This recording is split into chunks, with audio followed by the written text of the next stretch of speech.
Hatzlachel Twagulapo. Chenoa Seedsta. Spuala Bubsched. Good afternoon, everyone. My name is Chenoa, and I am a member of the Puyallup tribe from Tacoma, Washington. Um, and I am hosting your Native Wellness Power Hour of the day. I wanted to speak really briefly about our language program. Welcome you all here. I'm sorry, one second here, having a problem. Okay. So the Lushootseed language is the ancestral language of the 13 tribes in Washington State in the Puget Sound region. There are two primary dialects, Northern and Southern. There are no known living first language speakers of the Lushootseed language.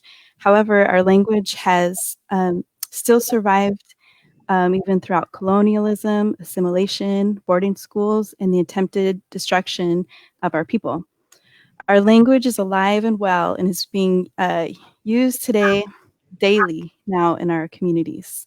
I invited three awesome folks from our communities up in Washington to come and speak with you all about not just our language and how our language is thriving, but also how we are adjusting to these challenging times where we're staying in our homes to protect our elders. First, we have Amber Sarut Hayward. Sorry, I'm getting tongue-tied. I'm not nervous. You're nervous. um, she's Puyallup and Salish. She's the program director of the Puyallup Tribal Language Program and has worked for the tribe for 15 years, formerly in the Historic Preservation Department and in the language program for 7 years. We also have Chris Briden, and Chris is also Puyallup, and he's one of the language teachers for the Puyallup tribe, and he was lucky enough to hear his grandpa, Reuben Wright, speak the language. Chris spent most of his life involved in music. He got his master's in early music at Indiana University, and he made a violin and was a violin repair technician for many years. And during this time, during this time, he was always studying Lushootseed. When he joined the Puyallup Tribal Language Department, he felt like he had returned home. So Chris believes in that through language, the people of the Puget Sound and beyond can learn about and appreciate our unique cultures. We also have Natasha Gobin, and she's from Tulalip, and she's also a language warrior. And I'm going to let everyone else further their intros. And I'm going to pass it off to Amber, who I've asked to share a prayer and a welcoming song. So please welcome Amber.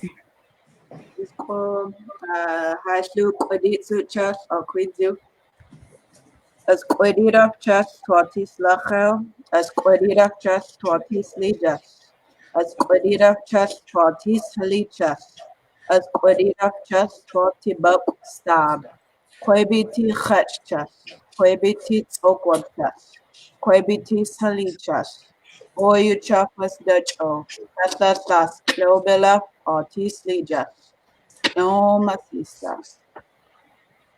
We are praisingly thankful for this day. We are praisingly thankful for this life. We are praisingly thankful for our lives. We are praisingly thankful for all things. Fix our minds and our thoughts, fix our bodies, fix our souls. Please make them one, and we will be well in this life. Amen. I shoot elipcha ti OCR ti yopilam. O Abalek si Kalagayet Yapti Soren Lake Talti at Hickory Apache Atsi Shabu. So I'll be sharing a song with you that was created by Kayla Guyette and her son Soren Lake. It's called "Oh Honorable Ancestors." It's asking for us to follow our ancestors' footsteps and asking for them to appear and just guide us. I thought this was a very appropriate song to sing right now.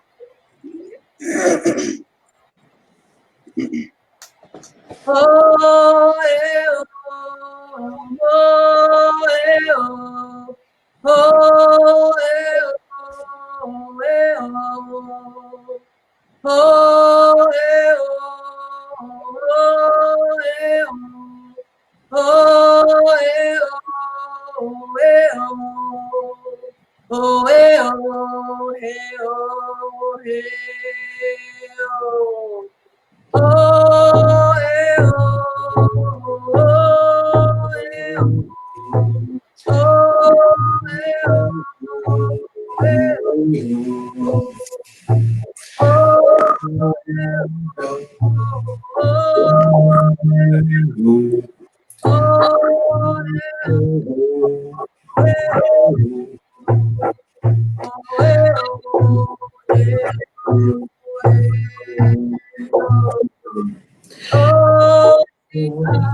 Hey, Scotsies, yeah. Um, so I'm going to pass it along to Chris. If you wanted to introduce yourself. Ha slachel twelgolapu, Chris Briden tidsta. Poyala chud. Roberta Bash, tista atid skoy, Alan Briden, tista atid bod, Ruben Wright, tista atid tutstapa altid poyala pab sholik aligwad. Hello, everyone. My name is Chris Briden. I work for the Puyallup Tribal Language Department. Roberta Bash is my mom, Alan Briden is my dad, and my Puyallup grandfather was Reuben Wright. Thank you. Hey, Shema. And Natasha, would you please do us the honor of introducing yourself? Hot Slakale, Natasha Gobin Seedsda, Stohobs Chud Chadas Dokwalbuf, Chud Chadas Poyala Pab, Chud Chadas Sak Buf, Isoyak Buf, chud chadaskajatabj, to al chud doflelap, Gobin young ti badaligwad de ishid, Hill Price ti skoyaligwad de ishid, dos chawatil chud chada dos squad chud chada dosugo salik at ti dofla shootseed. Good afternoon. My name is Natasha Gobin. I am of Snohomish, Snoqualmie, Puyallup, Saxuatl, and Skagit descent. I'm a member of the Tulalip tribes. I am a student, speaker, and teacher of Northern Lushootseed. I have had the blessing of learning and speaking and teaching our language for 20 years now.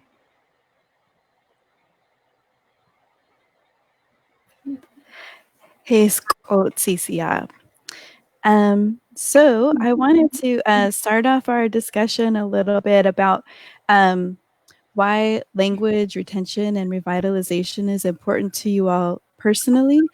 We know a lot about why it's important in general terms, and something that I had heard recently about language retention and revitalization is that it's not just translating words and sounding cool, which it is cool sounding, gotta admit, but also the importance of connecting with our ancestors and having some sort of connection to the way that our ancestors thought, and uh, maybe going deeper into like meanings of things when our ancestors would be talking and how we would communicate with each other.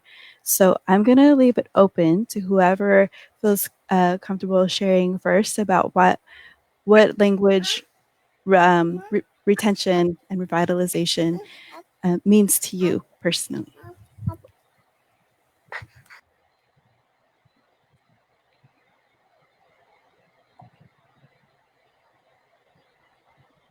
Okay. Well, Amber's my boss, so I'm going to defer to her. That's it's a, I don't know. Language revitalization is such a huge thing, and it's words that we hear often out and about in communities. What are we doing to revitalize our language? And I think the first steps are just acknowledging that it was once taken away from us, and taking that stand to say that I'm an individual and I'm going to do my best to speak my language every day. And I'm just so grateful that our community has resources that we can tap into to be able to speak our language, whether we are physically on the reservation or like Chenoa, she's not here. She's a tribal member that's living in another state. And just allowing and creating and producing materials that our people in our community can use to begin increasing their language use every single day.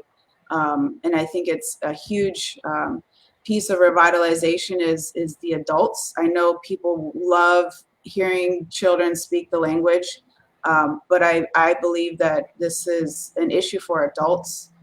As individuals, how are kids going to speak it if somebody isn't speaking with them, or how are they going to continue to use it?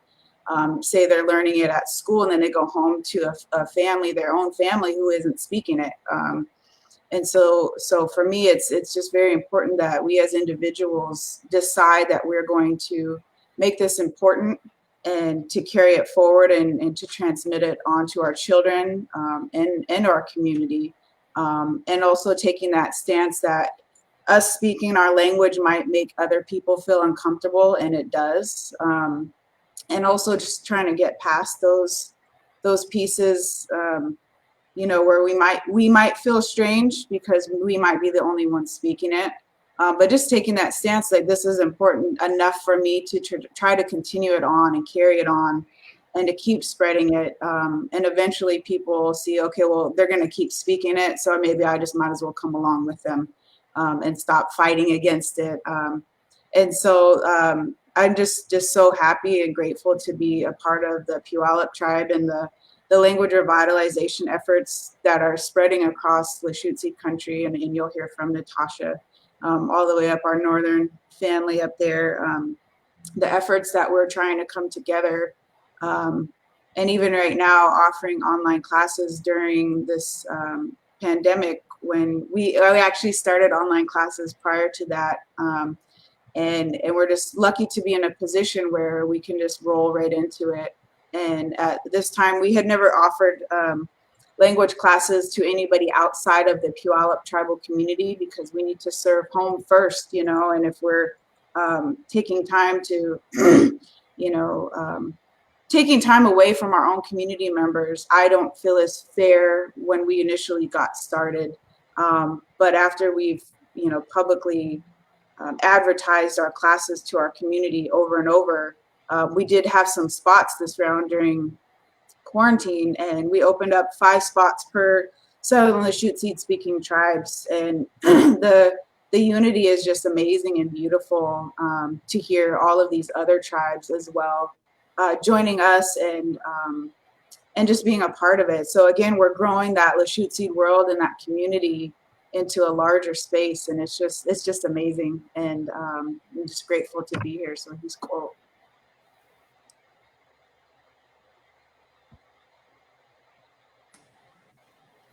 Natasha, would you like to go next? Yeah.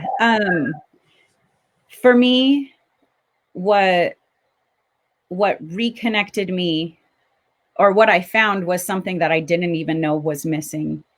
Growing up and knowing just a handful of words that I heard within the community, you know, that exposed me to the language.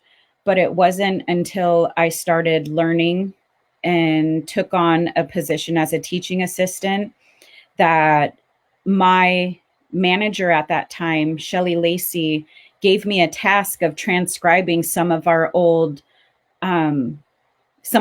tapes. And one in particular was transcribing the songs from our annual salmon ceremony. And I grew up participating in that ceremony. For me, growing up, I heard vocables. I didn't hear words. So when I started transcribing it in my early years, that was like a rebirth for me, to be able to realize that what our community has participated in for a couple generations, all of those songs that we sing, that there are words that go to it, and that these words tell us what the next step is to honor our king salmon and honor our relationship with our salmon relatives. So for me, that was one thing that was really empowering and inspiring, is realizing how much of our language is still there at our grasp. It's just up to us to learn it and to pass it on to the rest of our people. Another thing that's important is giving the voices back to our ancestors. And I'm always finding a way to try to not only share how that connects me to the language, but finding it in everybody else and how they're connected. On my father's side of my family, my great-grandmother forbid the family to learn it, forbid the family to speak it.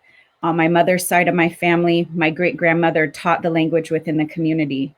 So for me, and within my family, I talk about how we give a voice back to our grandmother who had the words taken away from her, and we continue the work of our other grandmother who put herself out there to teach within the community before we even had a program established, to make sure that we could do the great work that we can do today.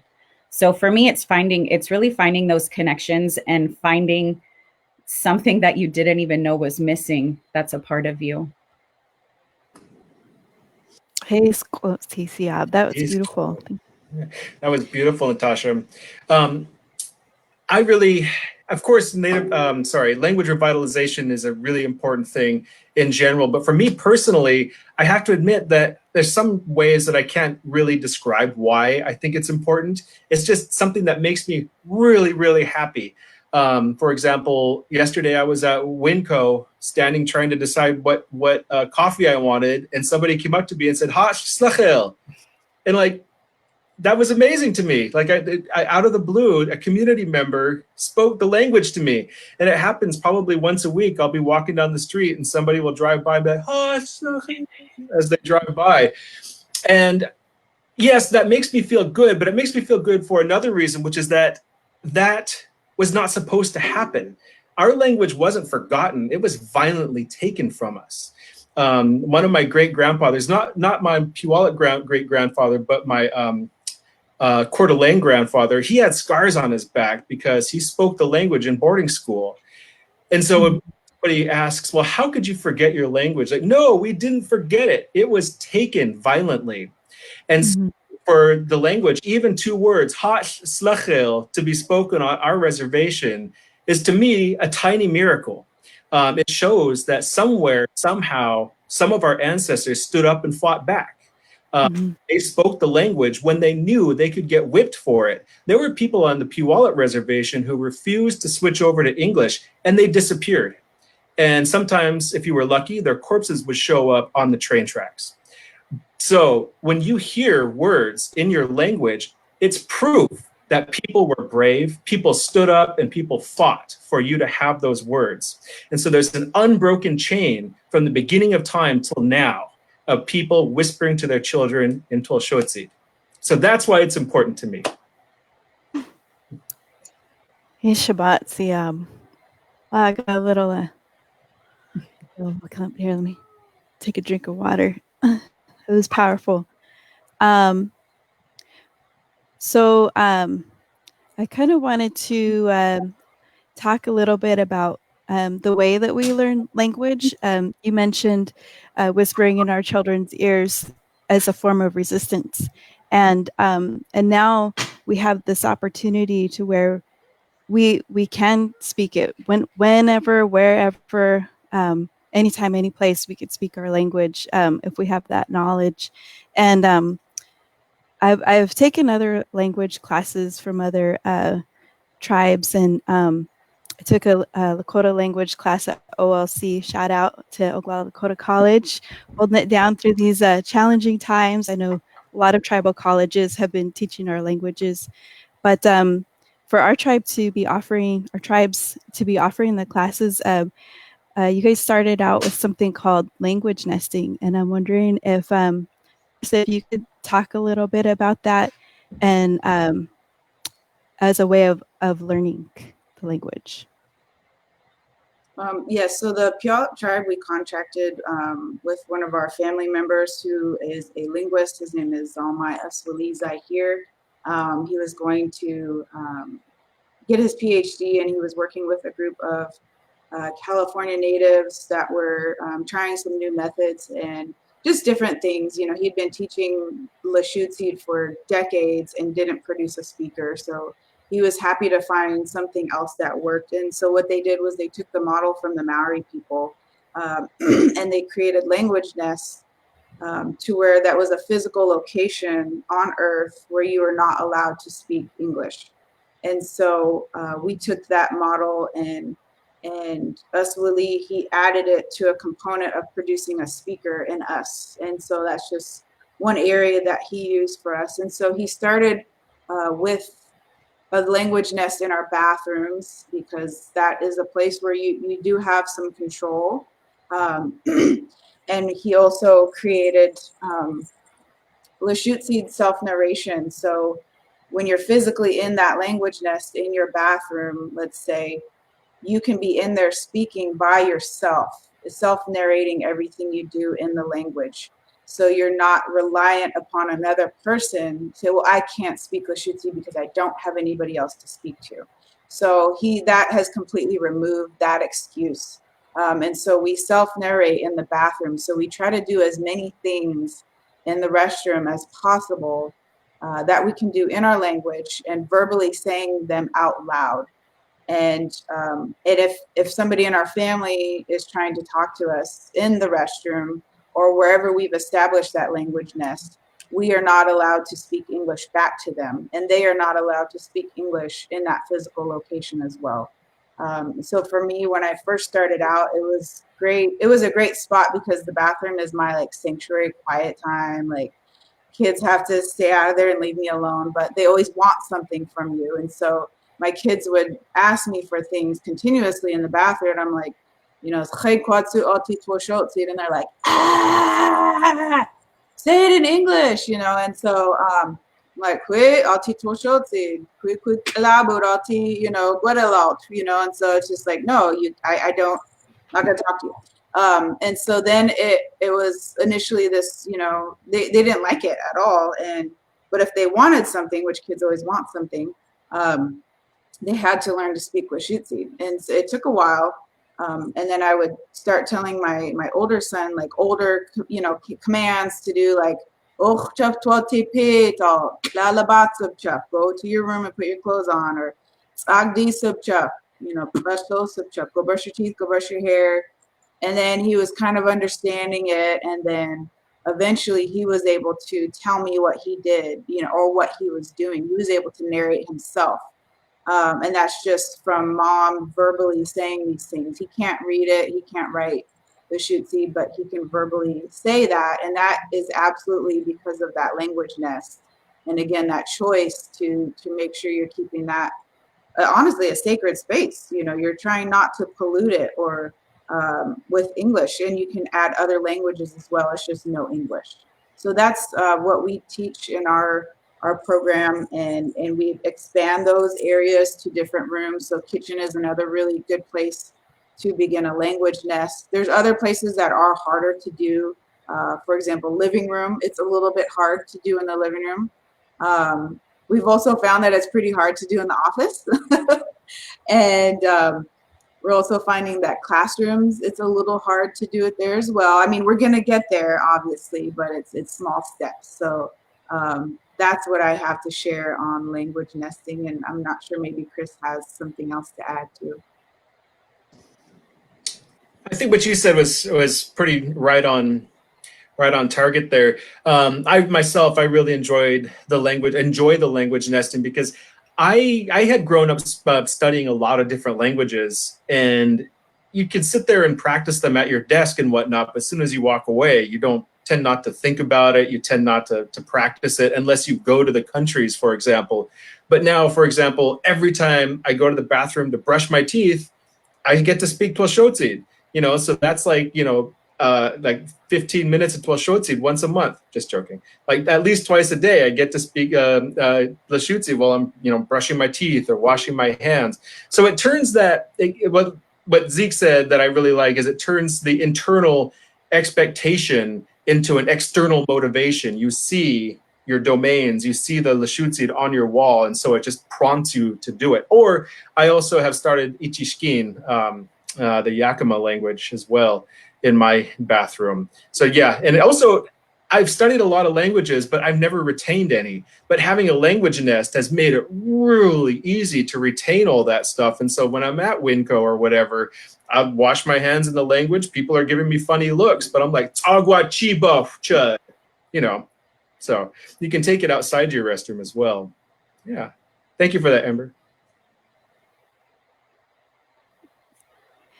Hey, Shabbat. Natasha, I wasn't sure if you had, what do you guys do language nesting as well? We don't. What we've been doing through some of our family classes, we do our family classes 2 times a year, and we try to take that time to work with the families together, so we can help bridge that gap where the kids are learning at school, and we have our teachers come in working together with the children and the parents to try to encourage the parents to speak, because I know we, as language teachers, we all get those phone calls or those messages, or, my child's saying this word and I have no idea what it means, or they're pointing to words in a book and they want to encourage them, but they're also missing the link of being able to learn the language. So with our family night classes, that's our opportunity that we do to bridge that gap and teach the family as a whole. Oh my gosh, that's beautiful. I love those family classes, and not just for the meals. I love them for, like you said, bridging that gap and bringing the community together. And I think ultimately that's what we want to see, is our whole community is able to speak with each other in our languages, which brings me to my next topic is we're at this time we're not able to have our language family classes in person. And so I know with our tribal language program, we've been doing some online classes, and I don't know who is maybe we could start with you, Natasha, how you guys have adjusted to um, this these challenging times where we can't have in-person gatherings. Yeah, so we would have been doing our first family classes of the year. We do that in the springtime. So it was really hard for us. We had those scheduled, we had some agendas lined up, and I think there was not being able to work with our community face to face was extremely difficult. And there, at the beginning of all of this quarantine, we felt lost because we couldn't make those connections. We struggled with connecting with even one another, with our coworkers, because everybody's dealing with something different at home. So I know, me personally, I felt extremely lost. I had my kids around me, but they had a whole bunch of schoolwork they had to tend to. And as we continued to move forward and try to come up with videos that we could put out there to keep the kids engaged, our CEO reached out to our manager, Michelle Balaget, and she said, I see other language programs are offering online courses. Now's the time. We've talked about it before, but now is the time more than ever that we need to offer this format of learning. And it was really intimidating. Like, I'm used to walking around a room full of participants and really getting in each other's faces to get down the sounds and practice the words with kids and parents. So for me, it was intimidating to go from being such an in-your-face person to being by myself in a room while my kids are, sneaking around or going to that format. And I really raised my hands to our Twilshutsi program. I asked if I could sit in on a class just to get a sense of, okay, what is it like as a participant? So what do I need to do as an instructor? And so far, as when we started that class 2 weeks ago, we've grown to having 54 people sign up for the class. And we offer it twice a week. On Tuesdays and Thursdays, there's an 11:30 option or a 5:30 option. And just to see that there are that many community members and extended community members that are interested, we're kind of like, okay, we really should have been doing this as an option a while ago, but we're grateful to jump on and be able to serve our community online as well. Wow, that's incredible. I love hearing that because I was in another meeting earlier this morning and we were talking about the language of calling this, we're in this pandemic, but we're also in a time of change. And if you think about the metamorphosis of a butterfly, the cocoon phase, if you cut open a cocoon, which don't ever do, but if you did, you would see that, the inside is like this jumbled mush. It's not like a worm with wings on it. And so it's like a time of literal change. And so maybe this is the time, hopefully, that we're in now is this change, and we'll come out stronger and continue to be more beautiful. So thank you for sharing that. It's really awesome to hear about the high attendance, and maybe folks who were working before or had transportation issues, maybe now they're able to log on. Chris or Amber, would you like to add to that? Would you like to go, Amber? Sure.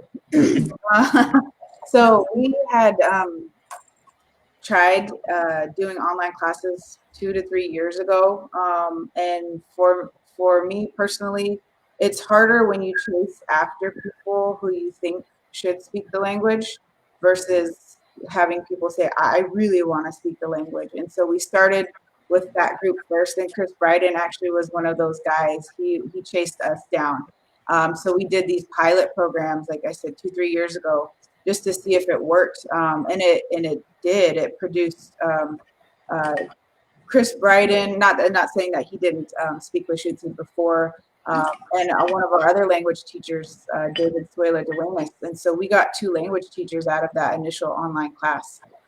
And so we again kept trying it just to see how it went. We didn't open it up to the community again. It was just, let's do this step by step and see what we can handle. And then we were able to increase in language teachers. And so we were able to get this model down of language classes. And this past year, we opened it wide up to the Puyallup tribal community. We had about, it was like 130 people sign up from our different entities. And we also include, non-natives that are in our community as well. It could be teachers at our school or staff that work at our tribal clinic or non-native parents of Puyallup children or spouses. And so we opened that up, and I think anybody can attest to this, that, you get these big numbers initially and then they drop down, and so that definitely happens, and it has happened. But we just keep going, and we don't lose motivation from that. And the people that are going to continue it can and will. When people sign up, it might not be a good time for them either. So we just give them grace, and still love on them and have understanding that, there's certain times in people's lives. Uh-oh. Oh, no. Oh, what happened? Oh, she was like, I was like, bowing and raised my hands. She was on a groove too. Oh, no. Man.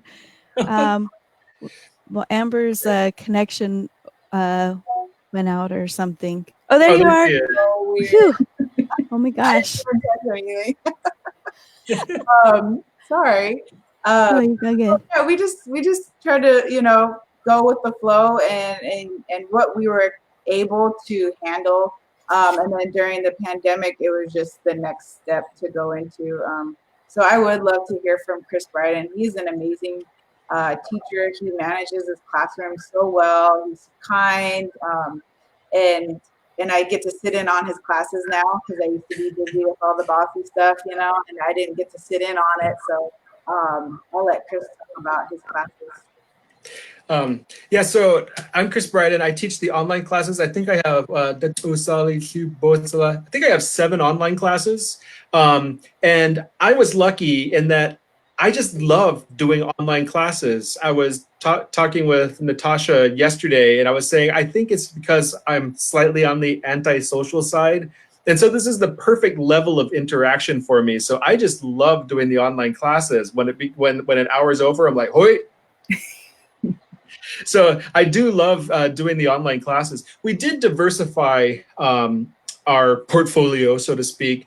Our classes used to be based entirely on the language nesting aspect of things, but we also added conversation. So basically what I like to say is learning how to get up in each other's business in the language. And then also we have phrases classes that don't necessarily involve nesting, but things that you can just turn around and say immediately in the home. And that's what we want people doing. We want people to, start using this language at home. Like Natasha was saying, the language never really entirely disappeared. We all grew up hearing the language, but we didn't know what they meant, or I didn't know some of the words I was saying actually even were this Puyallup language or Lushootseed or Lushootseed. And so that's what we're trying to keep going, is by having these phrases, having people be able to say, I love you. Would you please remember to flush? Would you please stop helping? Things that we say every day in the home. It's easy just to switch them into Lushootseed or Lushootseed or Lushootseed or whatever you call the language where you're at. So again, I think I just love hearing people speak the language so much that I can be sick and tired, pretty sure I'm coming down with the flu, but once the class is over, I need to go out for a jog. I get so happy hearing everybody speak the language. And it doesn't matter if it's perfect or not. And and quite honestly, it's never going to be perfect. I'm not perfect. And so I think that's my biggest challenge, is that adults especially tend to be afraid of making mistakes. And I'm just like, make those mistakes, make them count. All right, I'm getting all worked up again.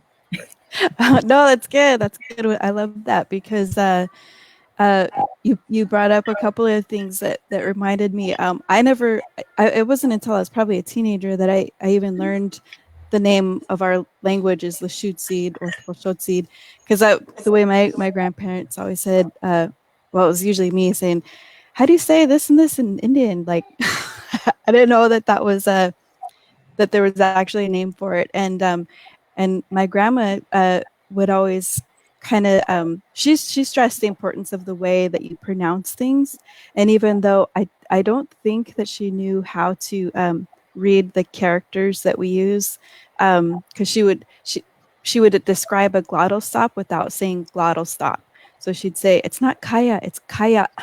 You have to add the and so I guess that was what was that was funny to me what Swilly was saying yesterday in class. He's like, try focusing on not saying everything perfect and just say it.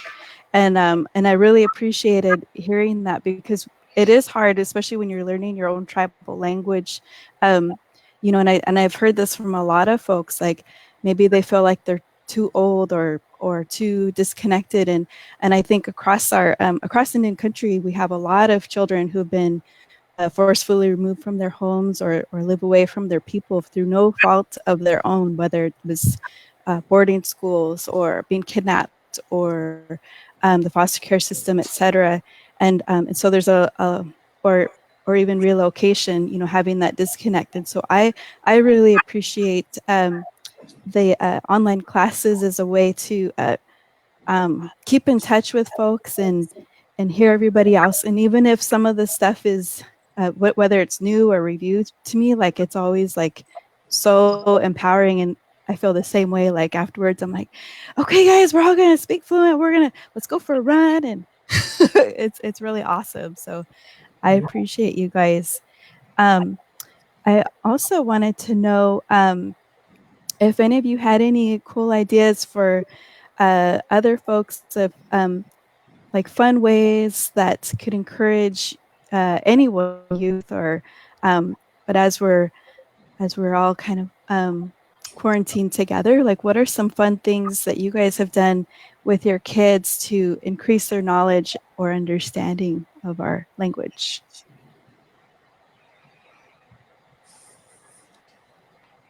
Well, I'll just say really quick. One of the things that makes me happiest in the online classes, especially now with I call it the heckening, with the heckening going on, is having people's kids in the class with them. So they, even if the kids don't participate, hearing their parents, usually mothers, speaking the language, that just makes me so happy. So That's awesome. For me, having teenagers in the home, and pre-quarantine, I was teaching at Marysville Pilchuck High School, and it's so difficult to try to say, this is what I want you to learn. You should learn this. We should say this. We should do this. The way that I made a connection with my high school students, and this is something that we had done previously when we worked with our Swinomish relatives as well. One of our students came back and she was like, the students want to know how to say this. So we had to create Lashutseed slang. And that was a little piece that the high schoolers were like, okay, if I can say this, then it's like, well, how do I say this? And then how do I say this? And then that seemed to like catch them. So teaching slang, I think that was one of the first videos that I did once we were in quarantine, is I took the slang that my students helped me come up with. I'm like, you guys, I'm old. I need you guys to tell me what your lingo is, and I will connect it in Lashutseed. And boom, there you go. Here's, even if you're just dropping this one word, saying lit, saying fresh, even though fresh to them doesn't mean what fresh meant to me. So it was like a whole learning process. But that caught them and they were interested in that. And then some of my nieces and nephews who weren't taking the class, they're all of a sudden messaging me and they're like, hey, Auntie, how would you say this? How would you say that?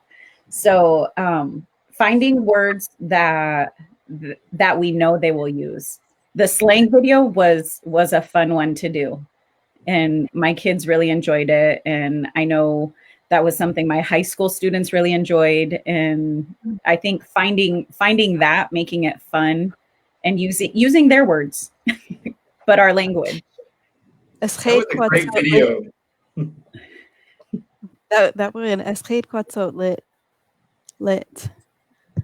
What is lit? Yeah, how do you say it? Oh my gosh. Now I'm losing my train of thought. Sorry. We had a whole list. We did awesome. We did a lot of words on that, and I scaled it down for our video. I love that video. I haven't seen it. I need to check in. It's on Instagram. Okay, I'm totally liking it up. I think we added your Instagram to the live feed here going. I can't see it right now, and I also can't see if there are questions that are coming up from folks.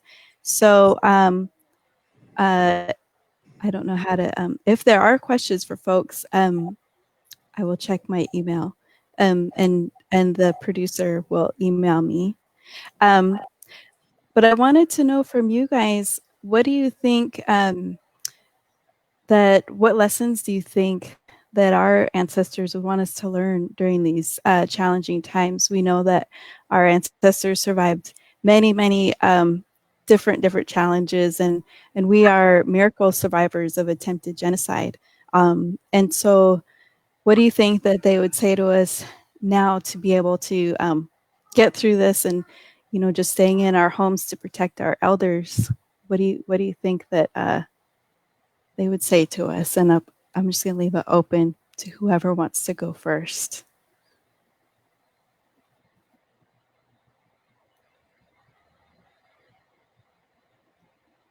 Sorry, that was a really deep question. I can go first. Our ancestors are not even that long ago, I just lost my grandmother 3 years ago, and she got to watch as me, her granddaughter, and her great grandchildren speak our tribal language. And she was put in boarding school. She got brought over here to the tribal reservation from Montana. She didn't get the opportunity to speak the language on my Puyallup side. My great grandma would not speak the language because she didn't want her kids to get stolen, and get taken. So she just completely stopped. And so knowing that, and again, I can't speak for, all of our ancestors, but the one that did tell me to my face, my grandmother, she just said, we are in a time where we get to speak our language, we get to sing our songs, we get to go fishing and hunting, and we get to bead and weave.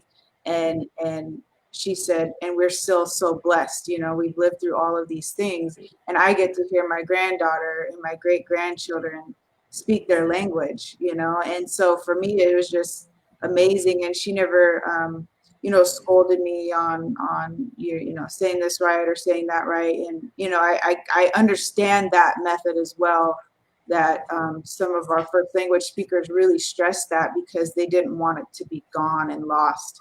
And so I have to put that in the back of my head, we're getting paid to revitalize language. And so I take that so seriously, and my staff is very aware that I'm like, you're getting paid for this. You say it right. We can't be lazy. We can't say, hot slahel. We have to say hot slahel. We're getting paid to make those sounds. We're getting paid to revitalize this in the best way that we can. We're never going to be perfect, but so I come, Chenoa, your grandma, I heard your grandma speak English on recordings, and I want to honor them and what they tried to carry forward for us. And so I would imagine that hopefully that they are grateful and so happy to know we're trying our best with what we have, and we're taking it serious for them, and that we're always going to remember everything that they went through to keep this language here for us.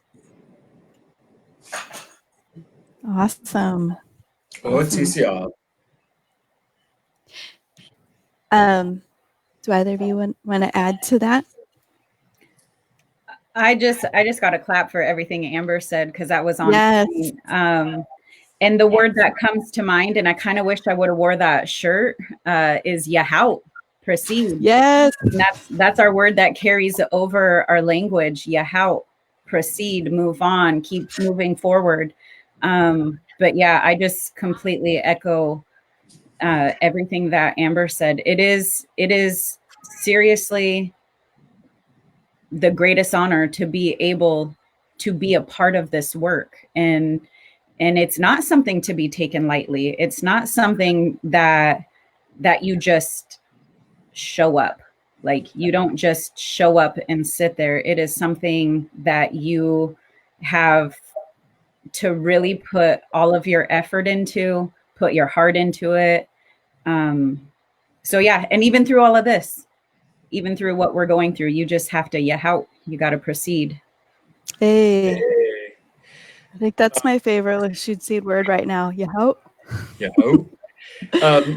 So for me, in trying to, first of all, I don't like, giving people advice, because I know we're all on our own path. But for me, I think the way I've been dealing with everything's going on in the world with the heckening and all that is just for me, I've been able just to find a piece of the world that I can make better, something that I can improve upon and put myself into, and just don't get overwhelmed by all this other stuff that, quite honestly, you have very little control of. So that's how I've been trying to do stuff. And when you think about, I was also, one of the things I've been doing is reading the old stories. And that's kind of one of the things, if you look in the old stories, that's kind of what people did.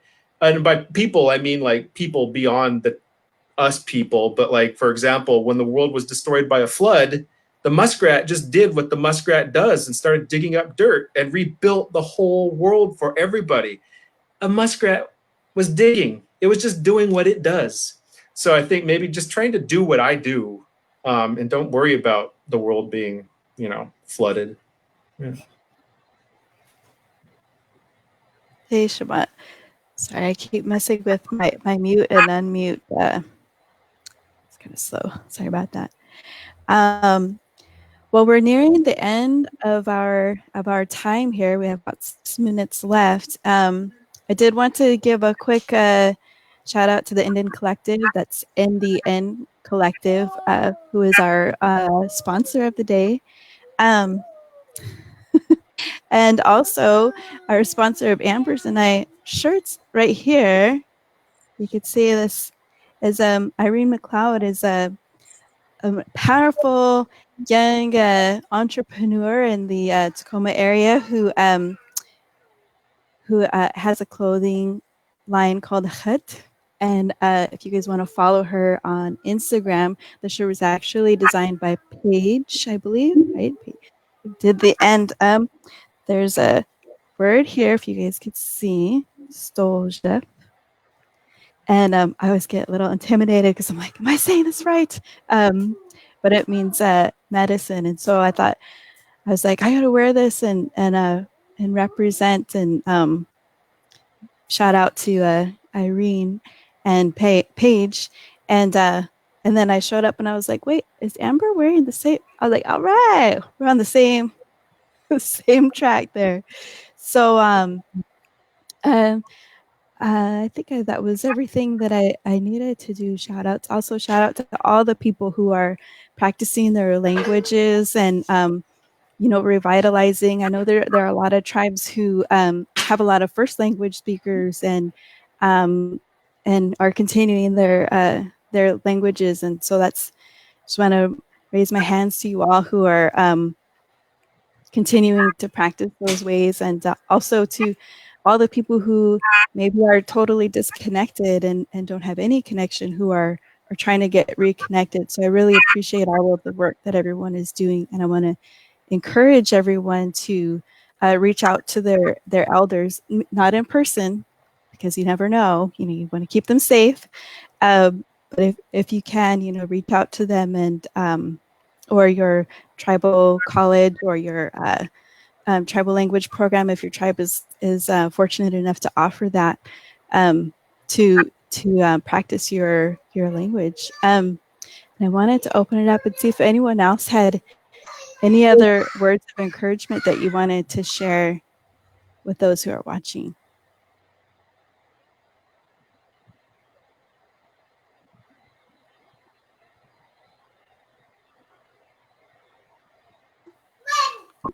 Well, I just wanted to go on something that you just said, Chenoa.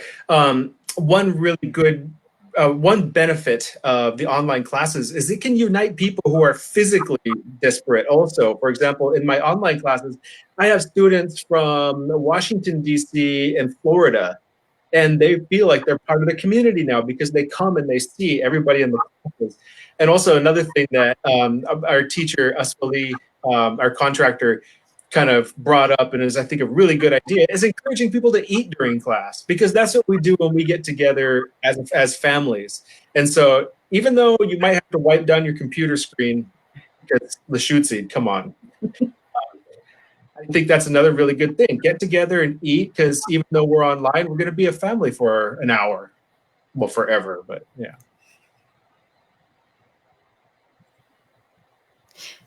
I forgot another shout out to Kalenna Lawrence. I think that she's watching.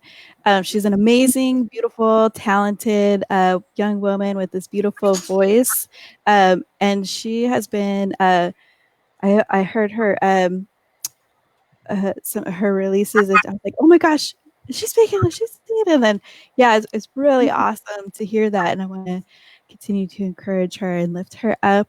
Uh, a young person out there making positive changes in the world. Follow her on Insta. Um,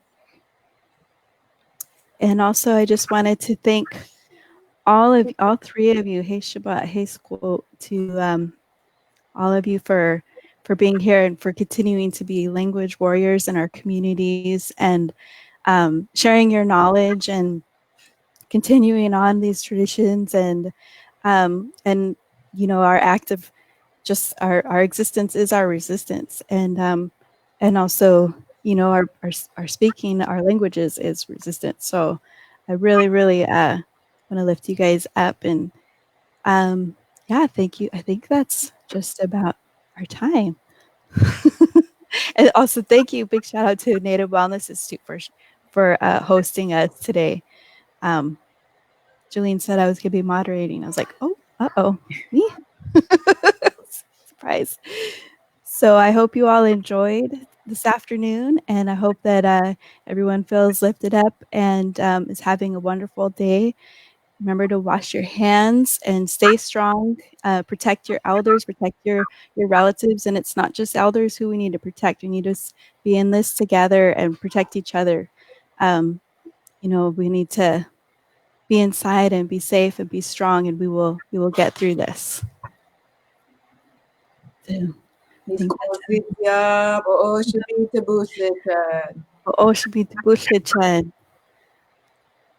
we'll wrap it up.